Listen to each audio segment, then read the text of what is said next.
আলহামদুলিল্লাহ বলেন 50,000 টাকা বলেন বলেন কে দিবেন ইনশাআল্লাহ বলেন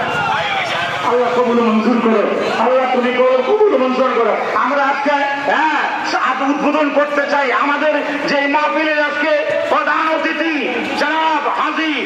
জনাব মোহাম্মদ আনোয়ার হোসেন সাহেব তিনি হলেন এই পরগনার বাড়াইশি আন্দোলনের দেখি ইনশাআল্লাহ